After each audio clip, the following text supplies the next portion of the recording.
नमस्कार, मैं शकील साजिद एक बार फिर आपके साथ। दुष्यंत कुमार का एक कवित्व याद आ रहा है मुझे। आएगा कोई ना कोई तुम पुकारो तो सही, कोई दिखेगा जरूर तुम निहारो तो सही, मत करो शिकवा की सदियों से है जल सोया हुआ, बीच में चुपचाप एक कंकर मारो तो सही। जी हां, वीकली वार जिसमें हम बेहद संवेदनशील मुद्दों पर बात करते हैं। आज हम बात करेंगे एमबीबीएस की पढ़ाई कर रहे बहुत सारे स्टूडेंट्स की। छत्तीसगढ़ के प्राइवेट मेडिकल कॉलेज में एमबीबीएस सीटों पर ऐसा लगता है कि जो कुछ प्रवेश हैं उसमें कुछ फ्रॉड है, कुछ घोटाला है, और इस मामले में सरकार भी अब सख्ती दिखा रही है। हमारे स्वास्थ्य मंत्री जो बेहद सहजता से उपलब्ध हुए, श्याम बिहारी जायसवाल जी ने इस मामले में कानूनी राय लेने की बात की। उसके बाद नए नियम बनाए जाएंगे। राज्य के 5 निजी मेडिकल कॉलेजों में अभी एनआरआई कोटे की 700 सीटों में से जो टोटल एनआरआई कोटे की 105 सीटें हैं उसमें 10 सीटें शेष है, जिसमें प्रवेश के लिए संशोधित नियम का पालन किए जाने के आसार हैं। इसके साथ ही आने वाले दिनों में एमडी एमएस की सीटों पर भी जो एडमिशन किए जाएंगे वो भी संशोधित नियम लागू कर होंगे, ऐसा कहा जा रहा है। माना जा रहा है कि अप्रवासी भारतीय सीट के लिए जारी होने वाले सर्टिफिकेट्स भी केंद्रीय स्तर पे नियम बनाए जाएंगे। हमारे साथ एक बेहद सजग पूर्व विधायक, पूर्व मेयर और जिन्होंने सालों से छात्र राजनीति से लेकर आज तक हर मुद्दों पर सरकार साथ रहे, सरकार के विरोध में रहे, लेकिन बेहद दमदारी से अपनी बात कही है, डॉक्टर विमल चोपड़ा जो पूर्व विधायक और पूर्व मेयर हैं महासमुंद के। मैं सीधा उनके पास जाऊंगा। डॉक्टर साहब, क्या ऐसा लगता है कि कुछ गलतियां, कुछ खामियां रह गई हैं और अभी आप, एक इत्तेफाक है कि भाजपा चिकित्सा प्रकोष्ठ के आप अध्यक्ष भी हैं, ऐसा लगता है कि कुछ सुधार होगा, आप लोग कुछ एक्शन उठाएंगे इस पर? देखिए, किसी का हित नहीं मारा जाना चाहिए। जो भी व्यक्ति इस पढ़ाई में आया है उसके हित की रक्षा होनी चाहिए और पैसों का खेल हर तरह से बंद होना चाहिए। सिर्फ चिकित्सा क्षेत्र में ही नहीं, बाकी पढ़ाई में भी पैसों का खेल समाप्त होना चाहिए। इसके लिए सरकार कदम उठाए और हम लोग भी सुझाव देंगे। और जहाँ तक एमबीबीएस में एनआरआई कोटे की बात है, ये पिछले कई वर्षों से एनआरआई कोटे की पढ़ाई चल रही है और इसमें कई बार नियमों में संशोधन किए गए। वर्तमान में जो कानूनी इसका पहलू है वो मेरे को लगता है, मेरी दृष्टि से सरकार छत्तीसगढ़ में जो भर्ती कर रही है वो 2018 से जो नियम चल रहे हैं उसके हिसाब से भर्ती कर रही है। शायद पंजाब सरकार भी उसी नियम से भर्ती कर रही होगी, ऐसी मैं उम्मीद करता हूं। लेकिन अभी 20 अगस्त को पंजाब सरकार ने एक अधिसूचना जारी की कि सरकारी मेडिकल कॉलेज में भी 15% सीटें जो हैं एनआरआई लोगों के लिए जो है वो रिजर्व रहेगी। और उसने एनआरआई कोटे का जो पहलू है, जो लोग उसमें सम्मिलित होंगे, उसका विस्तार करने का एक जो है अपनी अधिसूचना जारी की है। इसके विरुद्ध जो है पंजाब के कुछ लोग कोर्ट में गए कि 15% सीटें एनआरआई को दी जाएंगी तो हमारी सीटें कम हो जाएंगी।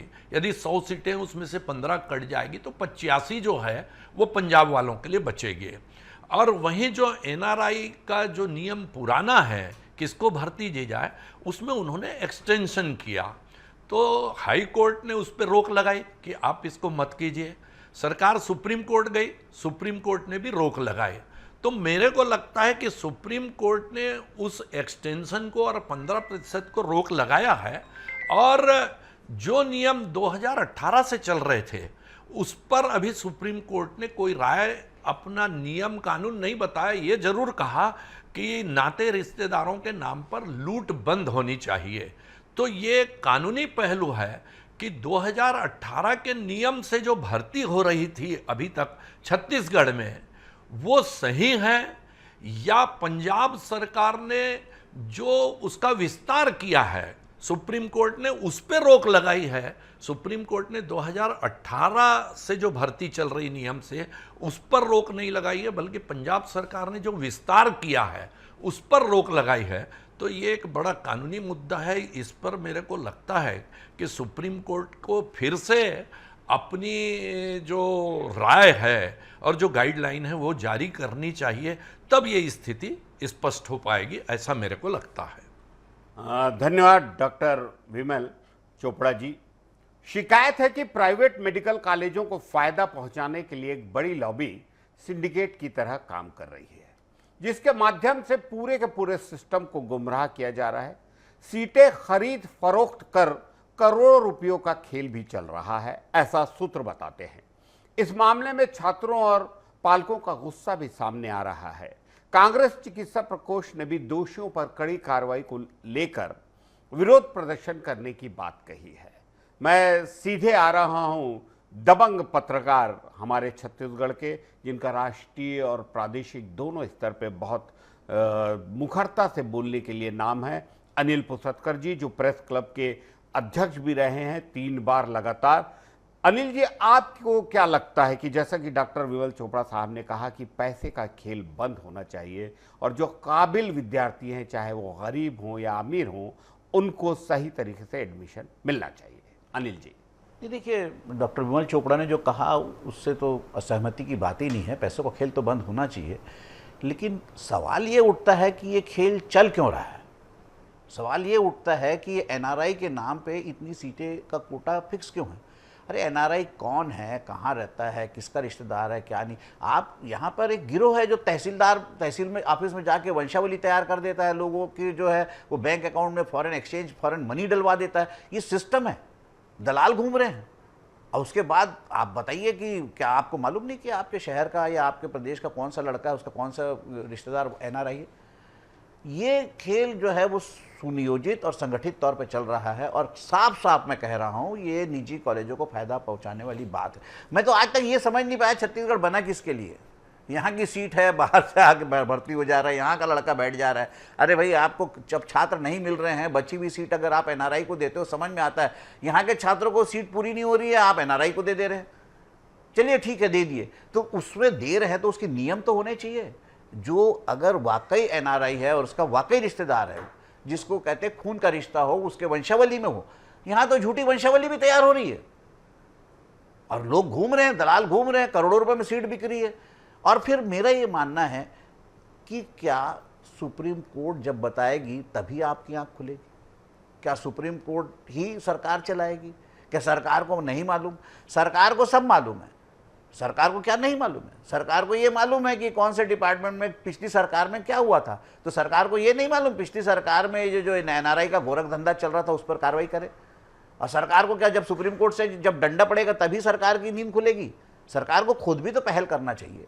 और जब छात्र चिल्ला रहे हैं, छात्रों के अभिभावक चिल्ला रहे हैं, मैं भी छात्र नेता रहा हूँ, आप भी छात्र नेता रहे हैं, डॉक्टर विमल तो मेडिकल स्टूडेंट्स के नेता रहे हैं, मेडिकल कॉलेज के नेता रहे, छात्रों के नेता रहे, तो उनको तो वो तो जो कह रहे हैं साफ साफ कह रहे हैं कि भाई पैसों का खेल नहीं चलना चाहिए। तो पैसों का खेल नहीं चलना चाहिए तो नहीं चलना चाहिए, तो आप इसमें जांच तो करवाइए। अब आपने कहा बहुत सहजता से हमको चिकित्सा और स्वास्थ्य मंत्री मिल गए। अरे स्वास्थ्य मंत्री मिल गए तो बोले कानूनी पहलू की जानकारी। अरे कानूनी पहलू की जानकारी आप बाद में लो, पहले आप अपने विभाग के अफसरों को तो कहो, देखो इसमें गड़बड़ क्या हो रही है, इस पर रोक तो लगाओ। आप जब तक कानूनी जानकारी लोगे, वो फिर वो नोटशीट चलेगी, फिर नोटशीट घूमेगी, फिर वो जो है मंत्रालय जाएगी। नया रायपुर जाते जाते तक तो आधी नोटशीट गल जाती है, और तब तक जो है एनआरआई का खेल पूरा हो जाएगा। फिर अगले साल तक बैठे रहो, जिसका एडमिशन हो गया वो कोर्ट चले जाएगा। तो ये इस तरह के तमाशे जो चल रहे हैं छत्तीसगढ़ में, इस पर रोक लगना बहुत ज़रूरी है। और ये एनआरआई के नाम पर ये पैसों का खेल बिल्कुल बंद होना चाहिए। मैं डॉक्टर विमल चोपड़ा की इस बात से 100% सहमत हूँ। शुक्रिया अनिल जी। और जैसा कि मैं आपको बता रहा था, हमने इस मुद्दे पे अभी जिन्हें सबसे पहले जवाब देना पड़ रहा है और जो वाकई जवाब दे रहे हैं, हमारे स्वास्थ्य मंत्री श्याम बिहारी जायसवाल जी से, उनसे जब हमारे संवाददाता, विशेष संवाददाता भूपेश टांडिया ने बात की इस मुद्दे पर, तो उन्होंने इसे बड़ा संवेदनशील मुद्दा माना और उन्होंने इस मुद्दे पर क्या कहा हमारे संवाददाता को, आइए हम सुनते हैं श्याम बिहारी जायसवाल जी को।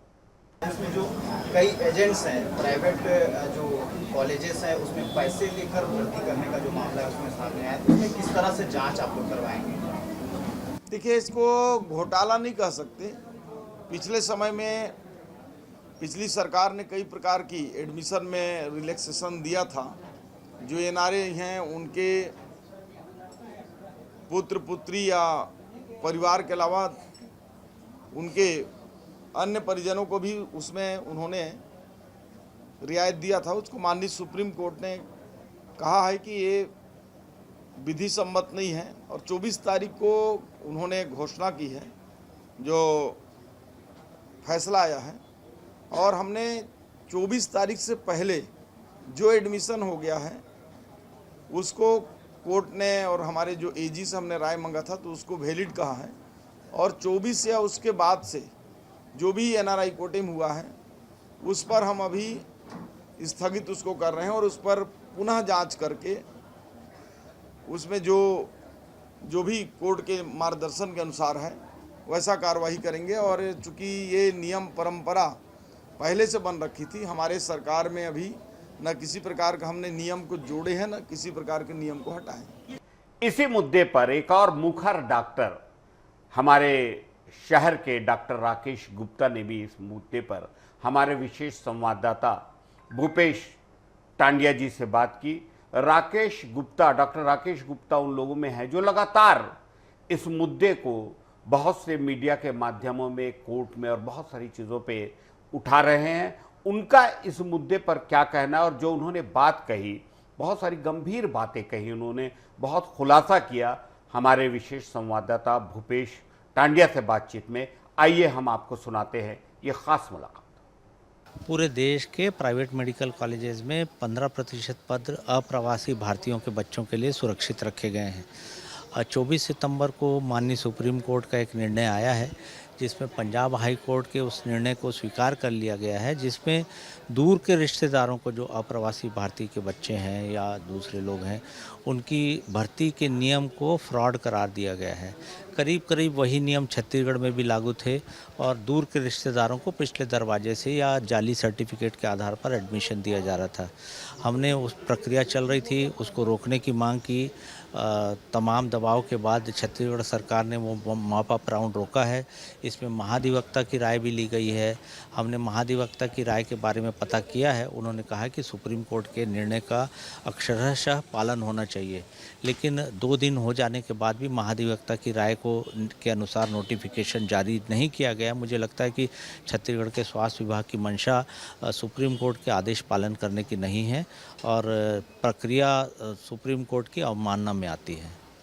देखिए, माननीय सुप्रीम कोर्ट और केंद्र सरकार की मंशा तो बिल्कुल ठीक है कि अप्रवासी भारतीयों के बच्चों का एडमिशन मेडिकल कॉलेजेस में होना चाहिए, लेकिन किन्हीं कारणों से फर्जीवाड़ा करके ये पूरा नहीं होता है। छत्तीसगढ़ में भी ऐसा होता होगा। मेरी मंशा है कि इसकी जांच होनी चाहिए और अभी जो सुप्रीम कोर्ट का निर्णय आया है यदि उसका पालन होगा तो पिछले दरवाजे से फ्रॉड तरीके से अप्रवासी भारतीयों के एडमिशन नहीं हो पाएंगे और इसका पालन सख्ती से किया जाए, ऐसा सभी चाहते हैं। और सीट न भरने की स्थिति में मेरिट के आधार पर जो बच्चे आते हैं उनका ओपन कोटे में आ जाएगा। यह नियम है कि मेरिट वाले बच्चों को बची हुई सीटें मिल पाएंगी। मुझे लगता है कि सुप्रीम कोर्ट का निर्णय एक दूरगामी परिवर्तन लाएगा मेडिकल शिक्षा में। छत्तीसगढ़ के 5 प्राइवेट मेडिकल कॉलेजों में एमबीबीएस की 700 सीटें हैं। एनआरआई कोटा से इनकी 105 सीटें आरक्षित है, लेकिन ऐसा कहा जा रहा है कि कोर्ट के आदेश की अवमानना करते हुए सीटों का आवंटन कर दिया गया है। डॉक्टर विमल चोपड़ा साहब, फिर से मैं आपके पास आऊँगा क्योंकि जैसा कि अनिल जी ने कहा कि हम लोग जब से देख रहे हैं आपका मार्गदर्शन छात्र प्रतिनिधियों को तो मिला है और ख़ास तौर पर मेडिकल छात्र संघ को मिला है, तो मैं पूछूंगा कि क्या ऐसा लगता है कि वाकई कोर्ट के आदेश की अवमानना हुई है? देखिए शकील भाई, ये जो है थोड़ा गंभीर मुद्दा है और इसमें कोर्ट के आदेश की अवमानना हुई कि नहीं हुई ये तो कोई कानून का जानकार ही बता पाएगा। लेकिन जहाँ तक मेरी समझ है और मेरी सोच है, मेरे को लगता है कि जो हम लोगों ने अखबारों में पढ़ा और जो जानकारी आई कि 2018 में कानून बने थे, कुछ सरकार की गाइडलाइन थी, उस गाइडलाइन से सब लोग चल रहे थे और ये एडमिशन हो रहे थे। उसमें पंजाब सरकार ने कुछ और विस्तार किया उसका, कि उसमें और नाते रिश्तेदार को जोड़ दिए, जिस पर सुप्रीम कोर्ट ने रोक लगाई। तो इसके बाद ऐसा लगता है कि जो 2018 की गाइडलाइन है वो गाइडलाइन से सरकार को चलना चाहिए। तो मेरे को लगता है कि छत्तीसगढ़ में 2018 की गाइडलाइन के हिसाब से एडमिशन दिए जा रहे हैं। अब उनमें पैसे का खेल चल रहा है, ये अलग मुद्दा है, इस पर रोक लगनी चाहिए कि पैसा जो है वो कितना लिया जाए एनआरआई से। तो यदि इसमें कोई गलती प्राइवेट मेडिकल कॉलेज कर रहे हैं तो उस पर सख्त कार्रवाई होनी चाहिए, और उनसे जो ज़्यादा फीस ली गई है वो सरकारी खजाने में जमा कराना चाहिए, और जो अधिकारी दोषी है, जो कॉलेज दोषी हैं, उन पर भी कठोर कार्रवाई होने चाहिए कि ये इस प्रकार का खेल जो है हम पूरे देश में देख रहे हैं। मैं छत्तीसगढ़ की बात नहीं कर रहा हूँ, आज से आप देखेंगे तो महाराष्ट्र और कर्नाटक में ये खेल बहुत पहले से चल रहा है और कई सालों से चल रहा है। यहाँ के बच्चे जाकर के महाराष्ट्र के वर्धा में और कहाँ कहाँ जाकर के एडमिशन ले रहे हैं, कर्नाटक में एडमिशन ले रहे हैं, वहाँ बहुत पहले से ये खेल चल रहा है। लेकिन ये खेल जो है अब छत्तीसगढ़ में भी चल रहा है ऐसा लग रहा है। तो इस पर सरकार को भी कठोर कार्रवाई करना चाहिए। और जहाँ तक मैं स्वास्थ्य मंत्री की बात करूँ तो स्वास्थ्य मंत्री ने इसको गंभीरता से लिया, उन्होंने एजी से राय भी ली, लेकिन जो पता चल रहा है एजी ने कह दिया है कि सुप्रीम कोर्ट के गाइडलाइन का पालन होना चाहिए। लेकिन जहां तक हम लोगों ने देखा पड़ा, सुप्रीम कोर्ट ने अभी कोई गाइडलाइन जारी नहीं की है। सुप्रीम कोर्ट ने सिर्फ ये कहा है कि पंजाब सरकार की जो याचिका है वो खारिज की जाती है, और उस पर जो है किसी प्रकार से रोक लगाते हुए कि उन्होंने जो विस्तार किया है वो विस्तार को सुप्रीम कोर्ट ने गलत माना है। और जो 15% सीटें जो पंजाब ने गवर्नमेंट कॉलेज में भी जो है आरक्षित की है एनआरआई के लिए, और वैसी ही परंपरा जो है अभी शायद हम लोगों ने पढ़ा है कि कर्नाटक में भी सरकार अगले साल से निजी के साथ साथ गवर्नमेंट कॉलेज में भी 15% की सीटें जो है वो आरक्षित करने की सोच रही है। तो हमारे छत्तीसगढ़ में अभी गवर्नमेंट कॉलेज तो बचे हैं इन आरक्षण से, एनआरआई से, प्राइवेट को दिया गया है। लेकिन आप दे रहे हैं तो या तो इसे पूरी तरह पूरे देश में समाप्त कर देना चाहिए कि उस प्रदेश के बच्चों को वो सीट मिलनी चाहिए, या ये जो पैसे का खेल है ये बंद होना चाहिए। इस पर जो अनिल भाई ने भी कहा कि कार्रवाई होनी चाहिए, और मैं तो सबसे पहले दोषी जो मानता हूँ अधिकारियों को मानता हूँ जो आंख बंद करके बैठे रहते हैं और मंत्रालय में सिर्फ जो है चाय पीते हैं, गप मारते हैं, इन फाइलों पे ध्यान नहीं देते। मैं खुद बता रहा हूँ आपको कि एमबीबीएस की जो परीक्षा होने के बाद जो सरकारी नौकरी में लगते हैं और उसके बाद पीजी के लिए उनको नीट का एग्ज़ाम देना पड़ता है, जो असिस्टेंट सर्जन जिनको बोलते थे उनका भी कोटा रहता है। वो एनओसी मांग रहे हैं सरकार से कि हमको परीक्षा में बैठने की अनुमति दी जाए। परीक्षा में बैठ गए, क्वालिफाई हो गए, तब तक उनकी अनुमति नहीं आती है। वो जा कर के ज्वाइन कर लिए और उनकी छुट्टी जो है स्वीकृत होनी चाहिए। वो 6-6 महीने, 8-8 महीने, 10-10 महीने, 2-2 साल हो गए, वो ज्वाइन करके वहाँ से निकलने वाले हैं, उनकी छुट्टी स्वीकृत नहीं हो रही। ये फाइलें वहाँ पड़ी रहती है और उनके सर पर तलवार लटकी रहती है कि इनका जो पीजी का कोटा है ये समाप्त हो जाएगा। इसके लिए मैंने अभी महासमुंद की भी एक लड़की और 21 लड़कों का था, वो जाकर के जो 2 साल से वहाँ फाइल पड़ी थी उसको हम लोगों ने क्लियर कराया कि उनकी एनओसी मिले। वैसे ही पिछली सरकार ने 3 साल की पीजी होती है उसको 2 साल की छुट्टी स्वीकृत की और 1 साल जो है उसका समाप्त कर दिया कि आपको बिना वेतन के 1 साल जो है मेडिकल कॉलेज में काम करना पड़ेगा। वो 3 साल का फिर हमारे स्वास्थ्य मंत्री ने स्वीकृत किया है कि 3 साल जो है अब आपको वैतनिक रूप से वहाँ वेतन मिलेगा, जो 1 साल का कटता था वो भी वेतन मिलेगा। तो इस प्रकार से जो मंत्रालय में बैठे अधिकारी हैं उनकी बड़ी जिम्मेदारी है और सरकार में बैठे लोग भी जो हैं इस पर नज़र रखें, इसका काम होना चाहिए। अभी एक मामला हमारे संज्ञान में और आया था कि अभी संविदा भर्ती होनी है, जिसमें एक जो कमेटी गठित की गई है स्वास्थ्य विभाग में डायरेक्टर के द्वारा, उसमें प्राइवेट एनजीओ को रखा गया है। और जिस एनजीओ को सरकार ने बैन किया था उसमें काम करने वाले व्यक्ति को सरकारी अधिकारियों के साथ इंटरव्यू में रखा गया है, जिसकी शिकायत भी हम लोगों ने स्वास्थ्य मंत्री से की, तो उस पर भी उन्होंने संज्ञान लेते हुए कहा कि उस व्यक्ति को हम उस समिति, तो इस प्रकार जो अफसरशाही हावी है, चाहे सरकार किसी की भी हो, अफसरों पे नकेल कसना बहुत ज़रूरी है। ये मेरे को लगता है एनआरआई कोटे पे भी अधिकारियों की भूमिका, प्राइवेट मेडिकल कॉलेज वालों की भूमिका, इसकी भी जांच जो है ये करनी चाहिए। और कानून का पालन हुआ है कि नहीं हुआ है ये तो एक कानून का जानकार ही बता पाएगा।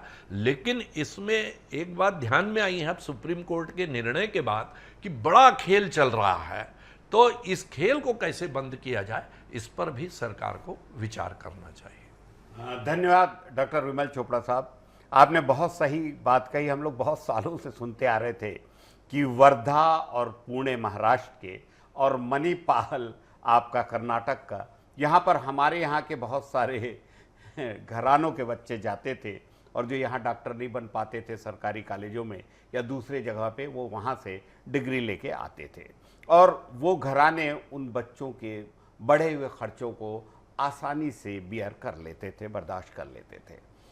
मैं एक बात, जो खास बात बताने जा रहा हूं आप लोगों को कि 24 सितंबर 2024 को सुप्रीम कोर्ट ने एक अहम फैसला सुनाया है। इसमें एनआरआई से रिश्तेदारी के नाम पर प्रवेश को कोर्ट ने साफ शब्दों में फ्रॉड माना है और गलत ठहराया है। यह नियम पूरे देश में लागू हुआ।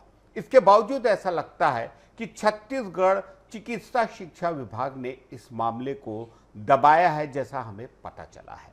मैं, हमारे बीच एक और दबंग पत्रकार, जैसा कि मैंने कहा है, अनिल पुस्तकर जी मौजूद हैं। क्या आपको लगता है कि 24 सितंबर 2024 को जब सुप्रीम कोर्ट ने एक नियम पूरे देश में लागू किया, उसके बावजूद यहाँ पर जो एडमिशन के प्रोसेस चला, प्रक्रिया हुई, और ऐसा हमारे श्याम बिहारी जायसवाल जी, मंत्री जी ने भी कहा कि 24 सितंबर के बाद के जितने भी एडमिशन हुए हैं उन सब की हम जांच पड़ताल करेंगे। आपको क्या लगता है अनिल जी? नहीं, बिल्कुल जांच होनी चाहिए। देखिए, जो एडमिशन हो चुका है, अगर ऐसा जैसा आपके जो सूत्र बता रहे हैं कि इसमें जो सुप्रीम कोर्ट के जो गाइडलाइन है, जिन्होंने कहा है कि जो वंशावली है उसी से जो है एनआरआई के जो है वंशावली के जो पात्र हैं उनको एडमिशन मिलना चाहिए। अगर उनको ना देकर मौसी के, फूफा के, बुआ के, उसके मामा के लड़के को अगर एडमिशन दिया गया है तो वो जो वंशावली जो बनी है वो वंशावली तो साबित हो जाती है। और जो एडमिशन हो चुके हैं वहाँ तो उसके दस्तावेज लगे हुए हैं, इसमें जाँच करने में कितना टाइम लगेगा? आपको वे जांच तो करना ही चाहिए, लेकिन इस जांच के अलावा उस आदेश को जो बची हुई सीट है उस पर तो लागू करिए। जांच तो करते रहे, जांच तो होते, देखिए जांच तो होते रहती है, जांच होती है, फैसला आता है, आदेश आता है, जांच होती है। जैसे डॉक्टर विमल चोपड़ा ने बताया 3 साल तक पता चला एनओसी नहीं मिली, तो इसका फैसला आएगा, पता चला तब तक वो डॉक्टर हो गया, कई लोग जान भी ले डालेगा। तो वो नहीं होना चाहिए। हमारा कहना यह है कि जब आपको मालूम है, और दूसरी बात, जब ये बात सामने आ गई है, जब उंगलियां उठने लगी है, जब आपके सिस्टम पर उंगलियां उठने लगी है, कि जब आपकी प्रक्रिया पर उंगलियां उठने लगी कि इसमें कहीं धोखाधड़ी हो रही है या कहीं पैसों का खेल हो रहा है, तो फिर ट्रांसपेरेंसी आपका, जब आप कहते हो करके कि हम बीजेपी बड़ा गर्व से कहती थी party with the difference, party with the difference, तो फिर आप में और कांग्रेस में फर्क क्या है? चलने दीजिए वैसी। जब आप कह रहे हो जांच होनी चाहिए, तो जांच होनी चाहिए नहीं, जांच कीजिए। आपको तत्काल आदेश करना चाहिए था कि जांच करिए। और इसमें कोई शक नहीं है, जैसा डॉक्टर विमल चोपड़ा ने कहा, कि इस प्रदेश को सबसे ज़्यादा तकलीफ अगर किसी से है तो अफसरशाही से। इस प्रदेश की प्रगति में सबसे बड़ी बाधा कोई है तो अफसरशाही है। यहाँ सरकारें बदल जाती है, सिस्टम जो है वो कान खजूरा है, उसकी 2-4 टांग टूट जाती है तो वो लंगड़ा नहीं होता। 2-4 अफसर को आप हटा देते हो तो क्या सिस्टम बदल जाएगा? 1000 पैर वाला सिस्टम है ये अफसरशाही का, ये चलता रहता है। और अफसरशाही जो है वही जो है वो, जैसे आपने बताया कि एनजीओ में जो बैन आदमी है उसको आपने वो बना दिया, इंटरव्यू में बैठा दिया। अरे आप, इतनी सी बात है, 100 लोग, 105 सीट आप बता रहे हो, 100 लोगों का अगर 95 लोगों का एडमिशन हो गया तो 95 लोगों को जांच करने में कितना टाइम लगेगा? 95 लोगों की जांच करना, ऐसा तो है नहीं कि आपको 700 लोगों की जांच करना। 95 लोग, आप आदेश दीजिए कि जितने एनआरआई लोगों के, जो आप सरकार की मंशा पर जो जनता का भरोसा तब होगा, मेडिकल छात्रों का भरोसा तब होगा जब आप तत्काल जांच के आदेश दे देते हैं कि ये 95 जो प्रवेश हुए हैं इसकी जांच की जाएगी, और यदि ये नियमों के तहत सही है, पात्र हैं सारे, तो कोई बात ही नहीं है, और यदि पात्र नहीं है तो प्रवेश देने वाले को, काउंसलिंग कराने वाले को, ये सबको, साथ में मेडिकल कॉलेज को भी, इनको तो दंडित किया जाना चाहिए।